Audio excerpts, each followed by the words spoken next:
The Chicago Bears locker room might be moving forward, but lingering tension between the franchise's past and future has sparked fresh conversation around Halas Hall.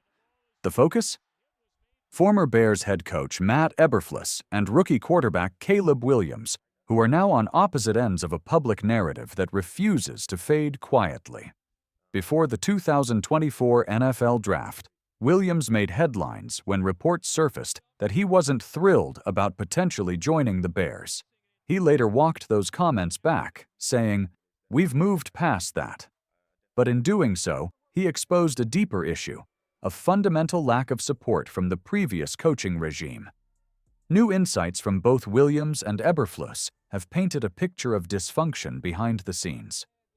Williams recently opened up about the absence of meaningful film study support during his early development.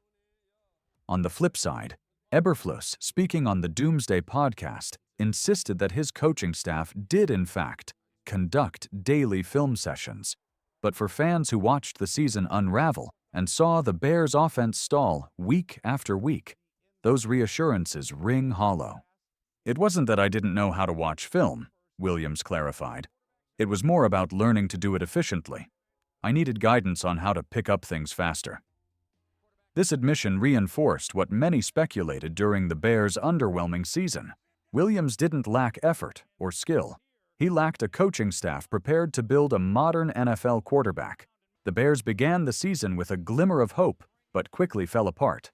After a promising 4-2 start, the team spiraled to a 5-12 finish, marking the first time in franchise history that a head coach, Eberflus, was fired mid-season.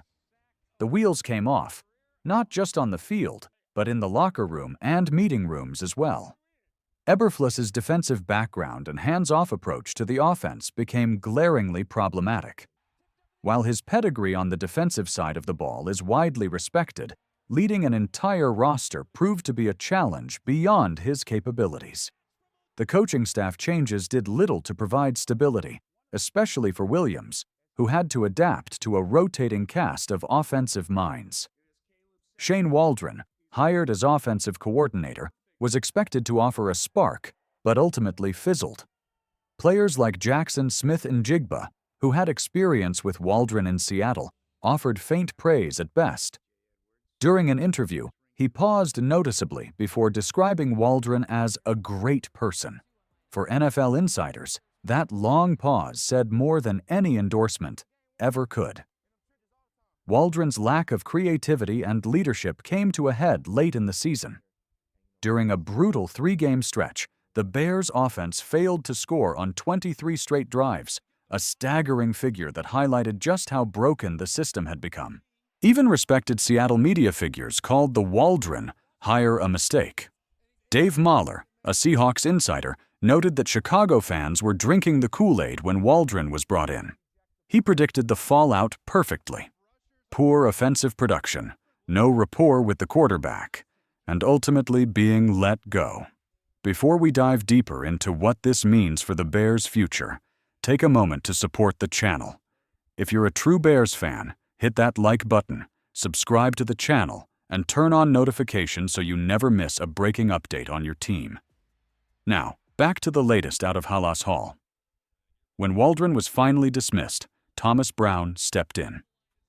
And instantly, things began to change. In the final stretch of the season, Williams flourished under Brown's simplified yet effective system. In those last few games, Williams posted a 64.5% completion rate, nearly 1,800 passing yards, and an 11-to-1 touchdown-to-interception ratio. His quarterback rating climbed to 94.7, 11th best in the NFL during that period. More than stats, it was the eye test that confirmed it. Williams had the tools. He just needed the right guidance. Now, entering a pivotal season, the Bears have fully turned the page.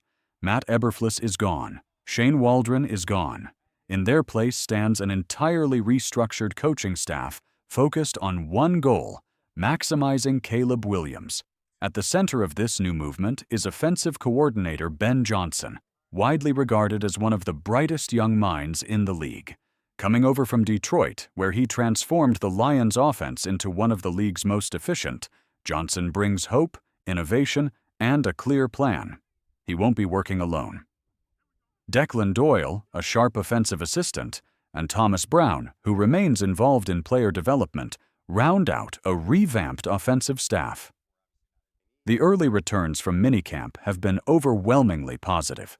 Williams is more vocal, more confident, and, according to reports, quicker in processing defensive looks. Gone are the days of miscommunication and fragmented planning. This new team is united, energetic, and focused. What fans are seeing is not just a quarterback developing. It's a franchise evolving. Williams isn't just better because of time. He's better because the organization is finally giving him the tools to succeed. Protection schemes are cleaner. Route trees are designed to emphasize timing and space.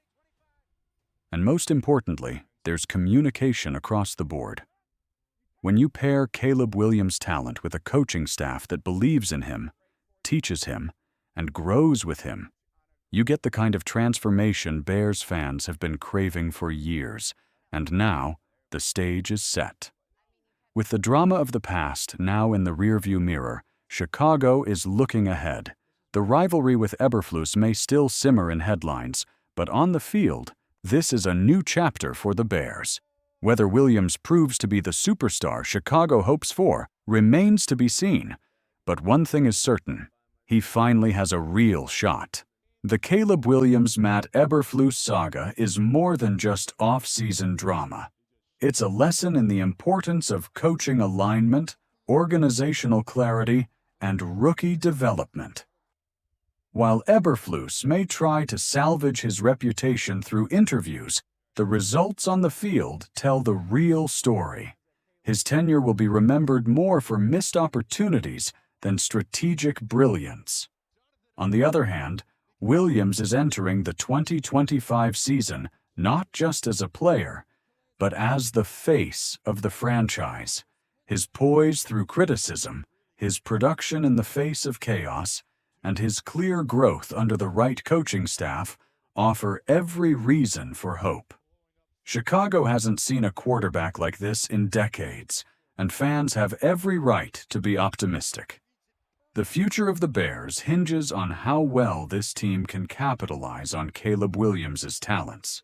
If what we've seen so far is any indication, the best is yet to come. Don't forget to like, comment, my quarterback if you're all in on Caleb, and subscribe for all the latest Chicago Bears updates. Bear down, Chicago.